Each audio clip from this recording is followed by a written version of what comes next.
সংরক্ষিত মহিলা আসনে বিএনপির ৩৬, জামায়াত জোটের ১২ ও স্বতন্ত্র জোটের একজন প্রার্থীর মনোনয়নপত্র বৈধ ঘোষণা করেছে কমিশন।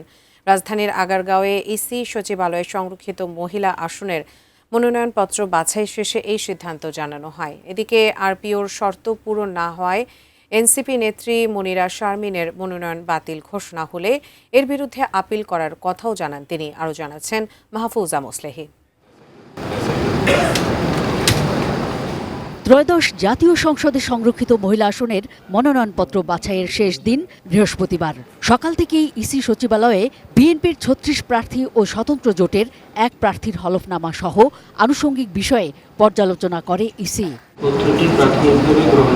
বিএনপির ৩৬ এবং স্বতন্ত্র জোটের এক প্রার্থীর মনোনয়ন প্রাথমিক পর্যায়ে বৈধ ঘোষণা করেন রিটার্নিং কর্মকর্তা মোহাম্মদ মঈনুদ্দিন খান। অতিরিক্ত ৩ স্বতন্ত্র প্রার্থীর দাখিল করা মনোনয়ন বাতিল করে কমিশন। দীর্ঘদিনের আন্দোলন সংগ্রামের পর সংসদে গিয়ে দেশ গঠনে ভূমিকা রাখার অঙ্গীকার জানান সংরক্ষিত নারী আসনে মনোনয়নপ্রাপ্তরা। আমাদের এই সংরক্ষিত মহিলা আসনে যারা এসেছেন তারা পার্লামেন্টে ঠিক তাদের ভূমিকা রাখবেন, যে ভূমিকা এখন বর্তমানে বাংলাদেশের জন্য প্রয়োজন। মাদকের বিরুদ্ধে উল্লেখযোগ্য ভূমিকা রাখতে চাই। এই উন্নয়নগুলোর কথা একটি সরকারের যেভাবে লিপিবদ্ধ থাকে সেটা যেন লিপিবদ্ধ না থাকে, সেটা যেন বাস্তবায়িত হয়। লগুলোকে সংস্কার করে কিভাবে আরও অ্যাপ্লিকেবল করা যায় এবং কিভাবে একটা নিরাপদ সাইবার স্পেস আমরা পেতে পারি, তার জন্য আমার কথা বলার বা কাজ করার ইচ্ছা আছে। এদিকে গণপ্রতিনিধিত্ব আদেশ অনুযায়ী সরকারি চাকুরি থেকে পদত্যাগের পর নির্বাচনে অংশ নেওয়ার ক্ষেত্রে ৩ বছর অতিবাহিত হওয়ার বাধ্যবাধকতার বিধান পূর্ণ না হওয়ায় মনিরা শারমিনের মনোনয়নপত্র বাতিল করা হয়।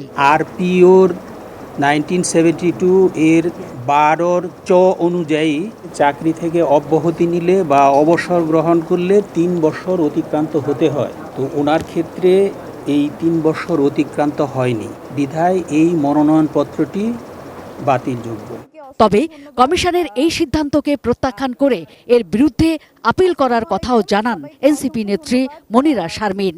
এই ধরনের যখন আইনটা তাদের সংসদে যাওয়ার ক্ষেত্রে একটা বার ক্রিয়েট করে, তো আমার মনে হয় যে সেটি নারী রাজনৈতিক ক্ষমতায়নের জন্য একটা বড় বাধা। এখানে একটা আপিল করব এবং এটার একটা শুনানির একটা সুযোগ আমি চাই।